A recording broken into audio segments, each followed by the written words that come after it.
Hey, everybody. I hope you are having a great Friday. Now, if you are new to the show, welcome. Here's what we do on this show.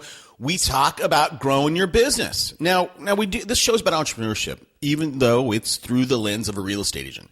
So if you don't sell real estate, that's okay. The stuff that we cover in this show it will apply to everyone, as long as you're an entrepreneur, or you know what, a wantrepreneur, right? You want to be an entrepreneur. That's okay, right? Entrepreneurship is all the rage these days. So if you're not an entrepreneur, you haven't started your company yet, what's stopping you? Okay, look, hey, today's episode. Now, this guy, I had a fun time with this guy. I did it a long time ago. But he's got he's a serial entrepreneur. He's built a bunch of tech companies, and then he started coaching. So we get into, we kind of talk a lot about work-life balance. You're going to see that a little bit. And it's interesting because what we talk about the differences between how a person who does 100 deals a year or 50 deals a year, how they manage and guard their time differently or not guard it, as opposed to the people who do 300,000 300 deals. And we also talk about, whether you're making 75K or 350K. So it's pretty, again, we talk about work-life balance, and what he will say is, he says it doesn't exist. We talk a lot about, he sees life in seasons where you're busy this season, you're not so busy next season. All right. And it's all about choices in terms of, in terms of choices, we talk about how to set your clients' expectations so you're not answering your phone after 6 p.m. We talk about how to scale up from 50K in terms of making $50,000 and going to $350,000. And we talk about how, how his business was running him into the ground. He ended up in the ER, 3 times in 5 days, and how he turned it all around. So that's it. But we do cover some nuggets in this. I hope you like it. As always, before we get there, I got to tell you, this episode is brought to you by Real Estate Radio Experts. Every market across the nation right now, listings are scarce, man. They're tough to get. Market inventory is tight everywhere. The easiest way to get the maximum amount of exposure for you guys and what you do, guys and girls, is radio. It's not as expensive as you think. And it will help your brand in every single aspect. It's crazy. Go to realestateradioexperts.com. Check out some of my videos. Fill out the getting started sheet, and let's chat. As usual, hashtag for this show is unpack that idea. You guys have been not so loud on the Twitter lately, so I'd love to meet you out there in Twitter land. My handle is on Twitter is Super Agents Live. I'd love to hear from you. I'd love to friend up there. That is it, I think. Yep. All right. Hey, let's get to it. I hope you like it. Oh, one last thing. If you are growing your business, you're growing your team. A friend of mine, a friend of the show, Bob Corcoran, he's a fantastic trainer. Today's guest is also a trainer, but Bob, and I don't know if today's guest, I didn't listen to this episode again all the way to the end, so he might give you some offer, but I can tell you that Bob, for our listeners, if you want a quick business overview, if you want to hop on a quick coaching call, Bob will do that for free. Just got to tell him you listen to the show. Go ahead and send Bubba, that's his name. Send Bubba an email. Bubba at corcorancoaching.com. Bubba. Bubba. He's a good guy. All right, now let's get to it. Welcome to Super Agents Live. This is the one place where you can come and hear the most successful people in real estate. You'll hear how these super agents built their businesses, how they stay productive, and how they stay motivated. Who am I? My name's Toby Salgado, and I made my first million in real estate. And I'm your host for the next 30 minutes while we talk to yet another amazing real estate entrepreneur. Stay tuned. Let's go! Yeah! Today on the show, thrilled to talk to today's guest. He's a trainer focused on real estate. He's in Newport Beach, so Southern California. I'm thrilled to talk to today my guest, Travis Robertson. Travis, thanks for taking the time out. Toby, thank you so much for having me. Looking forward to it. So listen, again, we got connected through one of your clients who listens to the show. I don't know much about you, and you don't, so let's get to know one another. Tell us a little bit about who you are, who Travis is, and then we'll get into sort of, what you think about coaching and real estate and all that stuff. Perfect. Well, I run a company called Robertson Coaching International. As you mentioned, we are based out of Newport Beach, California. I know there's a Newport Beach, Rhode Island, I believe. So we're on the California side, and we're one of the fastest growing real estate coaching and training companies right now in North America, and I believe it's because we do things a little bit differently. My background is actually business, so kind of similar to yours, Toby. I've helped start a couple of multi-million-dollar tech companies, and during that time, really developed successful businesses, but in all honesty, the businesses ran my life. And during that time, I got extremely sick and very unhealthy. By the time I was 25 years old, I was making a lot of money, but I had developed shingles on one side of my body because of the stress that I was under. I had cholesterol levels of 351, and I was 40 pounds overweight. I was just a complete wreck, and went another 5 or 7 years or so running at a pace that just wasn't sustainable. I was doing 100-hour weeks for about 8 years, and my body was just shutting down, and my life was falling apart. My marriage was falling apart. I mean, just everything was collapsing. It was kind of a house of cards. And what I realized during this time is that if you have a business that runs you, there's only one direction it's going to run you, and that's pretty much straight into the ground. And, I just celebrated my 15-year anniversary. We're coming up on 16, and we've got a little baby girl on the way, so we saved the marriage. And after getting out of the tech industry, I just really realized that my passion needed to become helping people to avoid the same mistakes that I made. And so I started consulting, doing turnaround consulting for small businesses. And during that time, somebody heard me speaking at a conference, and was somebody who was at the time the chairman of the YPN, Young Professionals Network, for the NAR. And he said, you've got to bring the message to the real estate industry. And so I did, and I had an absolute blast because, as you know and I know, real estate industry is filled with entrepreneurs. I mean, that's what everybody is. They're a CEO, they're a small business owner, they're an entrepreneur. And so the message just took off in the industry, and people started asking, do you do coaching? Do you do training? And I was like, yeah, of course. And so we built a coaching company, and about 2 years ago, 2.5 years ago now, we niched down into real estate and said, we're just going to focus 100% on real estate.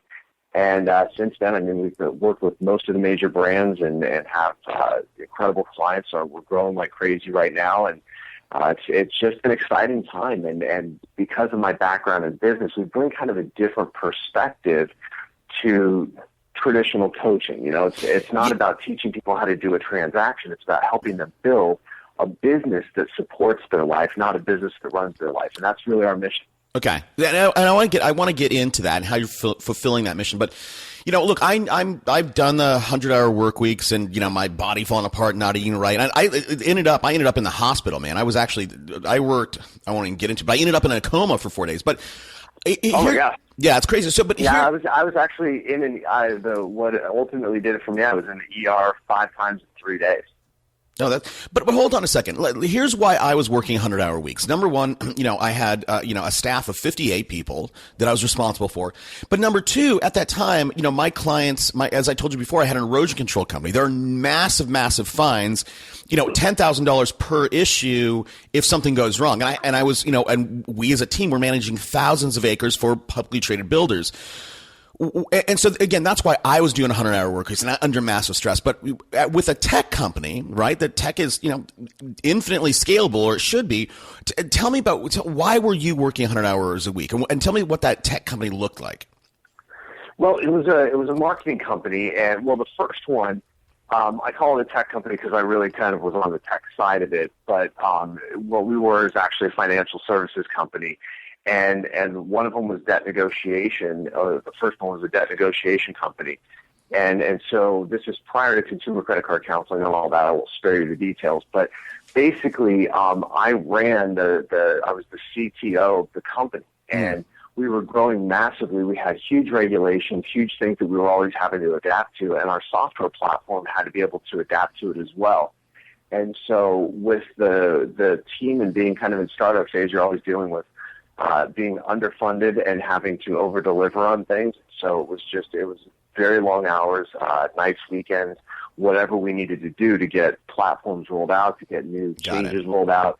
And then for the marketing company, the second one, it was kind of the same thing. We were running, we were selling things like big platforms that were managing hospitals and big law firms managing their platforms. And so we always had to deal with HIPAA. We had to deal with different legal requirements. And so it was just, it was more the explosive growth. And as you're growing very fast, it's hard to sometimes scale the team as fast as it is to scale the sales. Yep. And so our sales were outpacing our ability to scale our team at times. And so we you do what you have to do sometimes. Yeah. Okay. Yeah. So to ship, you got to ship, you can sell it, but then you got to ship it. So, okay. So what did, emergency room 5 times or 3 times in 5 days, or was it 5 times in 3 days? 5 times in 3 days. Jeez. So, what did you think you were having a heart attack, or like what? No, actually, I had a condition called vasculitis, and so, which is basically inflammation of your entire vascular system. And what it did is, I thought I was at first having another shingles outbreak because it started as a rash on my body, or what looked like a rash, but it was basically all my blood vessels were inflamed, and so it created this pattern all over my entire body from head to toe, and it felt like my body was on fire, like my skin felt like it was literally on fire. And then we thought it was an allergic reaction, so they kept pumping me full of Benadryl and epinephrine because it would calm everything down, and then it would bounce back. So it kept getting worse, and so I kept having to go back and forth to the emergency room while I was waiting. Because it started on a Friday while I was in California visiting family. At the time, I lived in Nashville. And so it started on Friday, and I was just trying to get back out to Nashville to my main doctor so I could take a look, have them take a look at it. So as we were managing it through the weekend, I just kept having to go back to the ER because there's nowhere else to go. The doctor wasn't open on Friday or Saturday or Sunday. And the epinephrine and the Benadryl just kept making it worse and worse, and it kept having what was called a bounce back effect. So finally my doctor tells me on Monday, he goes, look, I've got good news and bad news. Good news is we figured out what it is. It's not an allergic reaction, and it'll go away on its own. He goes, bad news is for the next 24 hours are going to be the most painful hours of your life, and there's nothing I can give you because we need to let your body just calm down. So I can't give you pain pills. There's nothing I can prescribe you. And for the next 24 hours, I was just basically in excruciating pain as this thing went out on its own because the epinephrine kept making it worse. So got it. Okay. Yeah. Okay, that's a great story. So, okay, but look, so I want to know about your philosophy, because here's the deal. The deal is this, right? What you said earlier, you said, I was running at a pace and it was unsustainable, which I get that. When it comes to stress, when it comes to being completely out of balance, with your work life, it's kind of like, that toothbrush. You get a toothbrush, and you just brush your teeth every day until somebody says, man, that's a really beat up toothbrush. Go get another one, or a pillow that you use, right? You use it every day, and it just sneaks up on you, right? So you won't know that you're out of balance. So before we get to your mission and how you're accomplishing that, what are some signs that, the entrepreneurs in this audience, what can they look for to go, am I out of balance in a dangerous way? Great question. And I'm going to tie it back to kind of the real estate audience here, because that's who we both serve. And I'll tell you what I see is that when you start to get into that top producer role, there's kind of a transition period. So once somebody's got a team that's cranking on all cylinders, the signs are a little bit different, and it's more, do they have a home life? Are their relationships healthy? Do their kids know their name? Kind of at a different level. But let's take that person that's maybe doing somewhere between 150 to 350, 400,000 GCI, and they're trying to figure out how to scale up the team. It's kind of that same scenario. Sales are outpacing their ability to scale, and they have to move from being kind of a one-man or one-woman show with maybe an assistant or a couple of assistants into actually running a sales organization, and that's a massive transition. And one of the things that we see is that they oftentimes are trying to do too much themselves. They're answering emails at 11 p.m. on a Sunday night. They're reactive, they're not proactive. So their schedule is not being controlled by them, it's being controlled by everybody else. Mm-hmm. And they feel like they can't get ahead. They feel like they can't, get out of this cycle. It's like they're running at this, pace that number one, I can always see is not sustainable, and usually they can feel it. The relationships are oftentimes suffering. Real estate has one of the highest divorce rates of any industry, because it can be very challenging to deal with the fluctuating incomes and the stress that can come along with having to realize that when you get into this industry, your brokerage isn't really going to help you generate leads. Your friends and family aren't all going to use you to sell real estate. You're going to actually have to create a business. That's a big shift for a lot of people from what they expect when they get their license. Yeah. So, okay. So let's dial back. You know, you don't have to be doing, I don't know how many, I guess when you talk GCI, it really ties back to what your average sale is, right? Right. So that's a little bit tough, but so let's talk about that person who's doing, say 25 to 50 transactions a year. Perfect. So let me start off by saying this. Here's what I will say. When you are starting a company, a business, I don't care, real estate, tech, whatever it is, I would argue, Travis, that you must be out of balance, right? There is no such thing as work-life balance, especially when you're trying to kick off a company or a business. So how does somebody start, right, and take it from 10 deals to 50 deals and stay, stay in balance? I keep using that word. It's a bad word. I need to come up with something different. But you understand what I'm getting at. And I agree with you here. I think balance is and you will really never hear me talk about work-life balance in the sense of your life is going to be perfectly balanced between your work and your home life. It's just not. I think balance is a myth. All we have are choices. Mm-hmm. And are we going to choose to make certain things a priority over other things? And do I think that there are seasons in our business and our growth where we have to work more hours? Like, do I think this is a 9 to 5? No, I don't want any of that. I think 9 to 5, until you really get things up and rolling and cranking, I don't work 9 to 5. I mean, geez, I was on the road all last week from Monday night to Friday night. I was on the road. I did 9 talks in 4 days in 3 cities. And I wasn't home during that time. And so we go through seasons where there are certain things we have to do based off of the season that we're in. So spring season for most agents, very busy market. And so the hours worked is going to be oftentimes different than what's going to be worked, let's say, in December, January, depending on the market. And so it's always adjusting and understanding that there are seasons and choices. But I think too often what I see business owners doing is sacrificing their family on the altar of success. And so it's this idea that my family understands I'm doing this for them. Right. And the reality is that's a cop-out. Yep. Because I've said it. I'm doing it for you. I'm doing it for you. Yeah, and that almost led to a divorce. Yep. And so there's got to be this point at which we say, you know what, certain things are not worth it. And until I can figure out how to scale this part of my business, I'm not going to take on more business that's going to drive this into the ground. Perfect. I mean, I couldn't agree more. And I'll tell you, I still use that excuse with my kids and my wife.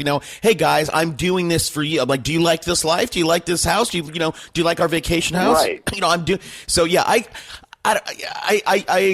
cop out's a pretty strong word, but I agree with you. So look.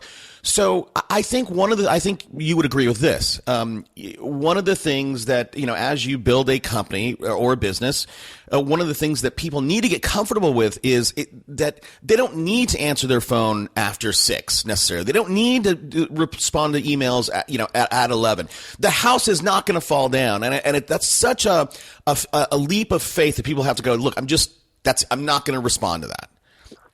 Yeah, and here it was really interesting. I was leading a panel or like a roundtable discussion of top producing agents in a region last week. I was doing a big award ceremony thing, and so I was decided to lead kind of a roundtable of these top producers. I mean, these are the top 1% in their marketplace, and they're very, very successful, high numbers. I mean, some of our clients were there, and they're doing, 300, 400 transactions a year. So we're talking big-time producers in this room. And it was really interesting because what you saw was a difference between the people who were doing 200, 300, 400 transactions and the people who were doing 100, 150 transactions. And the people who were doing 150, 50, somewhere in there, what they were saying, those were the people that were going, well, I have to answer my phone at 9 p.m. I have to do this at 10 p.m. I have to do that. And the people doing 200, 300, 400 are going, no, you don't. Yeah. And the reality is what happens is we don't set proper expectations at the beginning and then wonder why people don't do things the way we want them to do. So what we train our clients to do is this. When you get a brand new client, you say, by the way, these are the hours that I work. So between 8 a.m. and 6 p.m., I return calls. After 6 p.m., if you leave me a message, it will be returned the following day. If it's an emergency, here's what you can do to get a hold of me. But if it's not an emergency, I won't respond. More often than not, people go, oh, okay, yeah. You have regular hours, you have a life outside of work, no big deal. Yep. It's when they don't know what to expect that they get frustrated. And if you start to train them to expect that you'll respond at 8, 9, 10, 11 o'clock at night, and then one time you decide you don't want to and you haven't given them a reason why, that's when they're pissed. Yes, I agree. Absolutely, man. And here's an interesting thing that I found is that, especially, we have the radio advertising arm, and we used to charge X for market analysis, and then we tripled our prices. Now, and people would sort of like, not complain, but be like, ooh, you charge that for that. And then when we tripled it, I've not gotten anything. People are like, okay. And I think when people do set those expectations, I'm not going to answer my phone after 6. I think you look much more like a professional, and rather than a dog looking for a bone that you'll take my call at 10. Right. And people go, well, sometimes they can't meet until the evenings, and it's like, okay, look, if you want to do this, what you need to figure out is what nights during the week you will go till 7 o'clock or 8 o'clock in meetings, if that's what you want to do, and then which nights you won't, and then hold to that schedule and say, well, you know what, I can't do it tonight. I already have an appointment. Now, that appointment can be with yourself and a cup of coffee or a glass of wine, right, or it can be with your kids or your spouse or your boyfriend, your girlfriend, whoever. It doesn't matter. It's about saying, look, I have scheduled appointments with my wife, and we have date night. I don't schedule anything during those times. At the beginning of each year, and actually we do it at the end of each year for the next year, is we actually schedule all of my time off before I schedule my time on. So we take all of our weekends away. We take all of our travel schedule. We plan out all of our vacations. Now, if somebody comes along and goes, hey, look, we want you to come do our big event. We want you to keynote, or here's what we've got. We've got this. I had a bank contact me, and they said, we want to sponsor and put together a big 15-city tour for you, and we're going to pay you your fees, and we'll, you sell, you can do all these things. I mean, it was a huge deal. I mean, it was well into the 6 figures is what this deal ultimately was going to be. And I said, when do you want it to happen?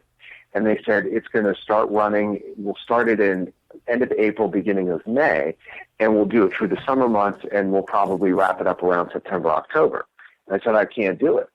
And they said, why not? I said, my wife is having a baby in the beginning of June, and I told her I would do no travel between June 1st and August 31st. And I said, can we change the time of the year? And they said, no, we can't. Your wife won't let you do it even for, the amount of money that this is going to be. And I said, it's not her not letting me do it. It's the commitment that I made to her. This is our first baby, and this is what I'm going to do. Yeah. And so I'm saying no. And they're like, well, the exposure. I'm like, I don't need it. I run one of the fastest growing real estate coaching and training companies. I don't need the exposure. I know how to get exposure. I need the time with my family. That's what I need. Yep. And I think that's great. And I think two things, Travis. I think some people listening to that will be like, "Hey, Travis has made a ton of money, so he can do that." I'm still growing. I'm still I don't have a ton of money, so I might have to sacrifice that. I think somebody would say that at one level. And the other thing that I would say, Travis, is that, and to you, and this to the audience, money is a renewable resource. You can go get it anywhere.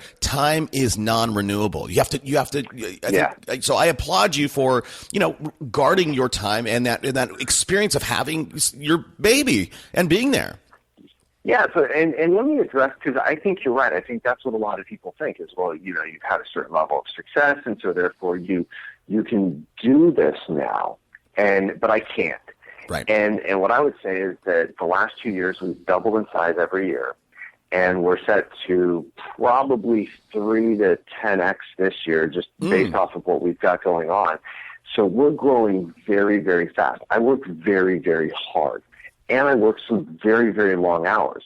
But that doesn't mean that I don't also make certain choices and say, you know what, if we only grow at 3X instead of 5X because I didn't do this big 14, 15 city tour, will I be okay? Right. And so can I still schedule my time on and my time off? Absolutely. I can still do that.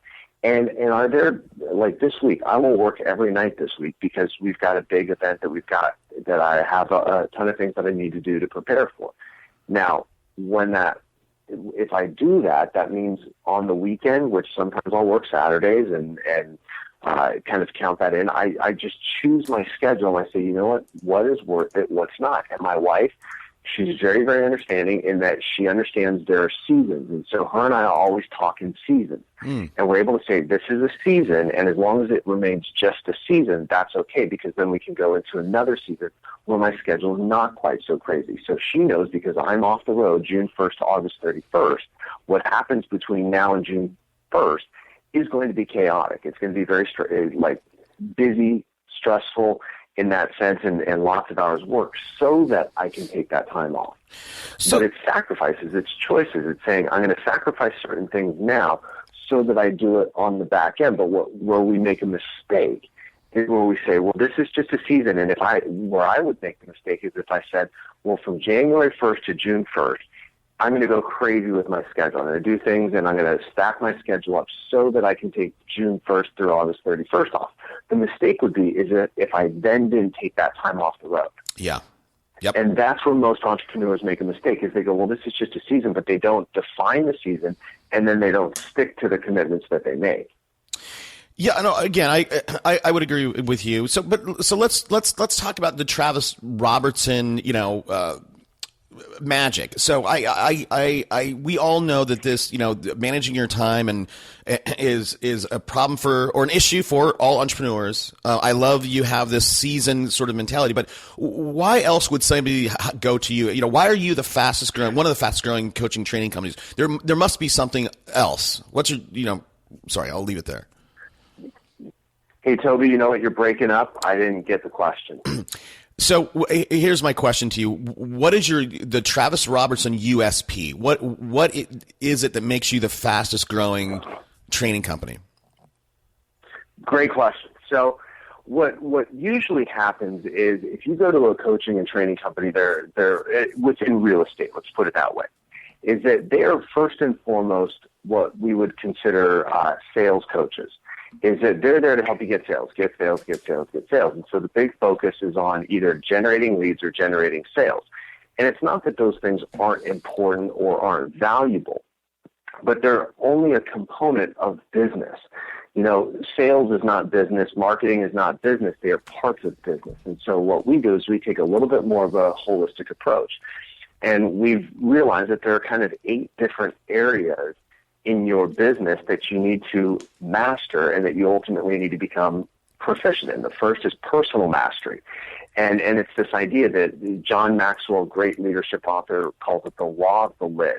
He said, we act like a lid on our organizations. Organizations, our companies can never grow beyond us. And so if somebody's not continuing to grow, push themselves, get better at being a leader and better at being a person and just somebody who's going to continue to grow, that organization is going to be stifled. Second area is you have to master the business planning process. How do you create a business plan, a marketing plan? How do you design out what it is that you're trying to create and then go about the business of executing on that? Then how do you master the marketing side of it? So you've got to generate leads. You've got to understand the new marketing techniques that are out there, the things that are working, things to avoid, and how do you decide which ones are right for you and your business? Then you have to go through and master the conversion process, that sales process. And once you master the conversion process, then you need to look at repeat referral. How do we get more repeat and referral business? What are the things we can do to maintain relationships with the people that we've served and get them to not just give us referrals, but want to give us referrals and want to use us again? Then how do we start to put all this together with systems, right? How do we put systems in place that allow us to scale and to grow and to do all of this, but do it in a way that starts to support our life? Because again, while we're building, it's stressful. It's those first years are hard. They're very challenging. I get it. But how do we then start to back buy back some of our time with systems. And then ultimately, the last area is team development. How do we then put a team in place around this so that supports our continued growth and allows us to have a life that is not quote unquote balanced, but that is not sacrificing the things that are ultimately most important. Because I've made a lot of money, and I know a lot of people who've made a lot of money, and I know people who've made a lot of money and have lost those things that are most important. And the question I always have for them is, was it worth it? Yeah. Because I know for me, it wasn't. Right. No. So let's talk about the first one really quickly. Personal mastery. Now, Anthony Robbins, he's very much, he uses that term all the time, personal mastery. And what Robbins will say is that, you have to, work out, right? You have to get your body, you have to be a master of your body for everything else to work. What are some of the, for you, Travis, what are some of the components that you see in that personal mastery bucket? I'd say first and foremost, it's mindset.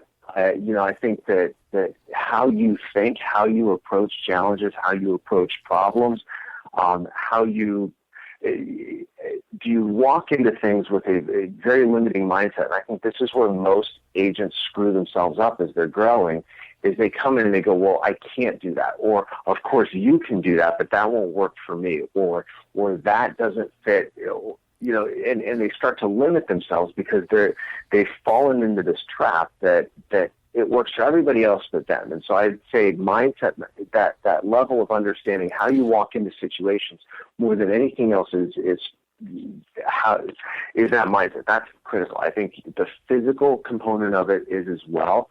I mean, getting disciplined, getting routined, and when I say routine, I mean you show up at the office the same day, same time every day. You have a schedule. And it's shocking to me how many agents roll in at 11 o'clock and wonder they can't get successful. Right. And it's like, well, why don't you show up at 8:30, maybe start making some calls around 9? Well, I don't have any appointments. Why would I show up at the office? And it's like, because maybe you want some appointments. Yeah. And, so there's this mastery, not just of the body, but of the habits and the routines that we start to develop, and of the body. I mean, physically, are you exercising? Are you eating well? Are you taking care of yourself? Because if you're not, that body is not going to be able to support the entrepreneurial lifestyle for very long. Proof of that right here. Right. No. Both of us. Well, and I think, look, speaking of mindset, I agree with you that many people have limiting beliefs, but there's also, I think, a problem on the other side of it. If you ask people, hey, how much do you want to make this year? People will come up with, they'll say, I want to make $100,000. I want to make $1 million, right? With no basis for why they want to make 50 or 100 or $1 million. And that same thing, when it comes to business planning, you can look at the next quarter or the year, or you can look at what's my net worth in 10 years? And again, there's no basis for some of what people say. I want to have a $10 million net worth, $100 million, $1 billion net worth. So how do you, what are some of the, so you're agreeing with me, how do you combat that early on? Because the next stage is business planning. You need to have a good destination to then develop a plan that is in line with that destination, whether that's $100,000 or $1 million. Again, how do you work with that? Great question. And there's this whole concept of 10-year business plans, 5-year plans, 3-year plans. Yeah. And to me, I'd say have a 10-year vision. What would you, fine, that's fun, but I'm sorry. My business changes far too much on an annual basis to even plan out 3 years, let alone 10 years. I don't even look out. I don't look out. I look out the next 12 months and maybe 18, and that's it. Yeah, and that's kind of, we have longer term strategies and things that we know at some point we want to get to, and we put them out, 18, 24 months. But for the most part, our core planning is 12-month cycles. And sometimes 18 months, depending on the situation. And that's mostly what we work with our clients on, unless they have a very clear idea of what they want. But sometimes, depending on the phase your business is in, you can't know what you want yet because you haven't gotten to some of the levels that you're going to have to get to and see, do I like this, do I not like this, before you're going to know where do I want to take it from here. So if you've never run a team before and you tell me that you want to run a big, massive team, how about we set a goal for you to get an assistant and a buyer's agent before we start looking at, having 6 buyer's agents and 2 listing specialists and 5 assistants and a TC on there. Let's start with a more reasonable goal first before you say that's where you want to head long term. Yeah. Yep. So we kind of deal with shorter cycles, and we also help people with understanding the why behind what they're doing. Kind of like you were saying, why do you want to do this? It's great. Okay, you want to make $1 million. Why? Right. Like, what is that going to do for you that you can't currently do right now? Yeah, and I think that speaks, Travis, it speaks to your mission or purpose. Whatever number, $100,000, $1 million, you need to have a purpose behind that number, right? Your big why. And if you don't have a purpose, if you're not purpose driven, you're not going to make it. You're not going to be able to fight off all those challenges that come against it. So, hey, Travis, we got a late start, so we got to start wrapping up. Now, I'm going to ask you the same 3 questions I ask everybody, and the first question I'm curious to hear about. You have this technical background, right? CTA, but you have a very great business mind. For you, how did you develop your philosophy or your method, and who has been a mentor to you? Gosh, how I developed it is really just from my own experiences and looking at it, and just after I left the industry and trying to figure out, my goal was to take a year off. After I left the tech industry, I was like, I'm going to take a year off and travel and just spend some time with my wife. And I got bored after about 2 weeks. And so what I decided I wanted to do, as a buddy of mine called me and said, look, my company's struggling and I need some help, as I went in, and I kind of went in as a turnaround specialist for him, and just doing some turnaround consulting. And I was like, gosh, I really enjoy helping people avoid the same mistakes that I made and do it differently. And so the philosophy kind of just developed out of a desire to help and a desire to do it differently for myself in the next business that I created. Because like you, I love starting businesses and building companies. And so I knew I was going to do it again, and I just wanted to do it differently. So I think that the philosophy was more teaching myself first before I ever taught anybody else. And then who's been a mentor to me? First and foremost, my dad. I had just an incredible father in my life. I love him to death, and he's been a huge mentor of mine. And then I've always sought out people that I can learn from, and it's been different people at different stages. In this industry, Richard Robbins, who's out of Canada, he's been an incredible mentor of mine. He runs the largest coaching company in Canada. And he and I got connected a couple of years ago, and he and his wife, Sue, have been incredible mentors to Lisa and to me. And so, it's just surrounding yourself with great people and being willing to learn. And I think that's the thing. The more successful we become, the harder it can be to humble ourselves and to submit ourselves to somebody else's authority on a subject, because we're so used to being the authority. Yeah. And being the person in charge, or being the person that's supposed to have all the answers, that it can be challenging to say, you know what, I don't know what I'm doing. Help me. Teach me. What are you doing that I'm missing? And I think the other thing, just that whole story right there, Travis, reminds me of that Jim Rohn quote, which I'm sure you're familiar with. It's, you are the average of the 4 people you spend the most time with. So, go out, level up and start to develop relationships with people that you as an audience member, or myself, admire. A side note, Travis, you learn this, right? You walk this path, so you understand how to help people through it, whether they're you're having to turn around their company or help somebody build it up. Now, what are some of the, is there a trap? Is there a problem? Is there, a pitfall that you see people just over and over default into? Oh, gosh, yeah. Especially as the people are starting to gain some success in this industry, the number one challenge that I see is this feeling that I have to do it all myself. Nobody can do it like me. And that trap of perfection. Well, it's not going to be perfect if somebody, it's the perfection myth. And I'd say that concept will always keep you small, and it will always keep you stressed. The more you feel like you've got to do everything, that's a hiring problem and a delegation problem and a leadership problem. Those are the 3 things you need to learn how to do: hire correctly, delegate correctly, and lead correctly, so that other people can come along. Because, and I hear agents say this, well, I just, I can't find good help in this market or in this area or in this city. I'm like, so you think of all the companies in your area that are successful, how did they do it? Right? That's a leadership problem, not a hire or a personnel problem. It's a leadership problem. Yeah. And so that's the big one. And then the second one is what I call the kind of the entrepreneur's curse, which is that I am never at a loss for ideas. As entrepreneurs, we have ideas, and we can fall in love with our own ideas, and we can lose focus on the ones that we need to be putting the time and the effort into, and get distracted by the shiny objects, or what I call SOS, shiny object syndrome.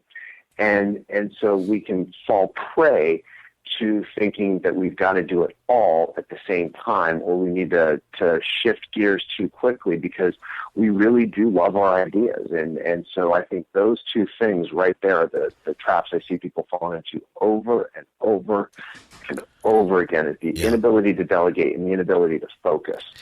Right. And on that perfection thing, I see that a lot. People are like, oh, it's not ready yet. I want it right. I want it better. If I'm going to spend the money right on this marketing, and I think, have you read Eric Ries's Lean Startup? I started it. I didn't finish it. It just wasn't for me at the time I was reading it. No, it's not that great. I mean, as salespeople, and the only reason I bring it up, Travis, is because, he talks about MVP, minimum viable product. It's all about execution. Yeah. Get to market, have it be wrong, fix it along the way. So I always ask for a book recommendation. So here's the setup, Travis. I'm an aspiring agent. I have $25. What book should I go buy today? Aspiring agent, $25. The book that I would go buy would be Good to Great by Jim Collins. Yep. I just got that. I think in terms of leadership books and understanding, getting your head right about the business that you're building, I think Good to Great is one of the best books out there for business owners and for leaders, and I think for agents. I think that's a great book, and I mean E-Myth, another great book. Yep. So those two right there, you can't, buy them on Amazon. You can get two for $25. Yep. And I think, I mean, you brought up leadership, back to back. I mean, you brought that just in the last few minutes, you brought it up. And I think, when it comes to hiring or it comes to growing a team or whatever, being a leader and being able to inspire is so critical. I mean, in reality, Steve Jobs was not that great of a technician, but he was a fantastic leader. Yeah. And he was a fantastic leader, and he inspired people to give their best at everything that they did. And he had vision. He knew what he wanted.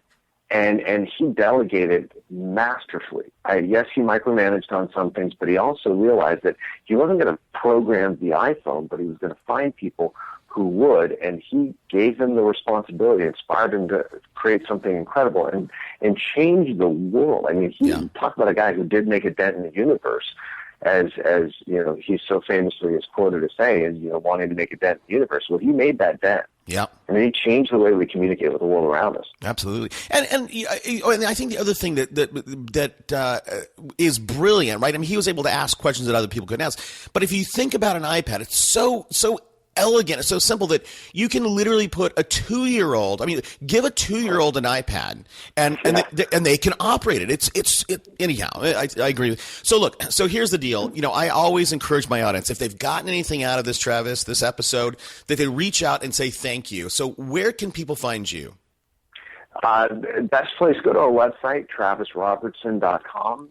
Robertson.com, and that's the hub for everything we do. And look, I mean, if you're curious about our coaching program, you can get a free coaching strategy session through the website. We'd love to talk with you, and we really do things differently than a lot of the other companies out there. I mean, most of them are my friends, so I know them, but we kind of take a different approach than they do, and it works. So let me ask you that real quick. So here's the weird, I'm sure you know this.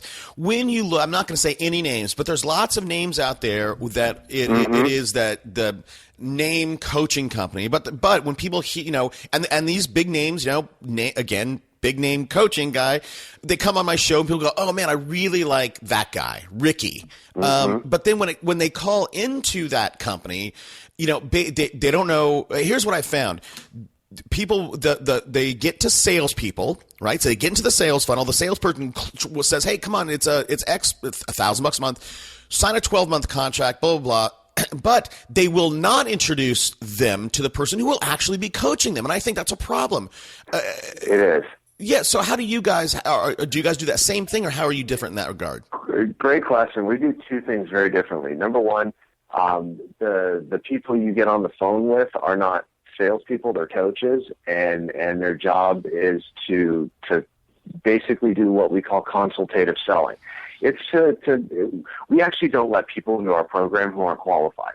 So somebody who's not making enough money to actually afford the program in a way that it wouldn't be a financial burden to them, we will not let them sign up. We will actually turn them away because we do not want this to be a financial. Because again, I've been in a situation where my business ran me.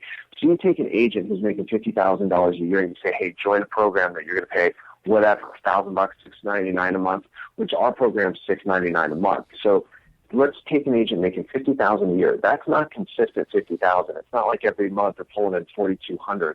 It's that one month they may make 10, another month they may go 2 months with $0 coming in. So if they're locked into a contract where they're shelling out $699 or $1,000 a month or whatever it is, they're stressed, they're fearful, they are not in a mindset to actually make the program very successful, which is why most of the other companies will lock you into a 12-month contract. Yeah. We actually don't. And this is what separate. And I've had all of them tell me I'm an idiot for doing this, and I think it's just because it's a selling point. But I said, look, our clients have to earn their clients' business every single month. If they don't show up, if they don't work, if they're sucking as agents, their clients can leave. Why should we be any different? Why should we ask them to do something different than what we would do ourselves? And so we actually do not make our clients sign a 12-month contract. We say we're a month-to-month program. We ask you to sign a 12-month commitment that you are committed to this process for 12 months. But if you don't feel like we're working and you don't feel like you're getting the service you're providing, why should you continue to pay us? And the only way to make the contract work is to have a legal team on staff that is willing to go chase down people to try and get out of the contracts, which all of my competitors have. Yeah, they do. And I just decided I don't want to be a legal company. I have no interest in hiring a collections aid or collections rep and then fighting battles in small claims courts. I have better things to do with my time. Oh my gosh! I'll tell you, I went to an event again with a big trainer, and literally this guy was on stage, and he there was like 400 people in the room, and he said, "Hey, guess what? When you sign this contract," and he tells a story. He tells a story of like some lady who was signed up for coaching, and then went back to him and said, "Hey, listen, I don't want to do this anymore." Right, and I don't know if he gave a reason. I don't want to do this anymore. And literally the guy on stage said, then I said to her, do you know what a contract is? And I'm like, oh my, I couldn't believe that the guy would say, anyhow. Yeah. So that's good. To me, it's just, I just come at it. We're here to help people. And if people, and that's why we qualify the clients to get into our program. If they're not making 125,000 or have an alternative source of income that would allow for them to do it if they were making less than that, they're not. We know our numbers, and we actually did a study of all of our clients about a year ago, and we said, okay, well, we've been doing this long enough now, let's take a look at our numbers. At 125, it was actually about 115, 118, at about $118,000. If somebody's making $118,000, we have very, very low turnover in our program because they're able to make it work, and it's not a financial burden, and they're able to not be stressed. They're investing in the process, they're growing, and it works perfectly.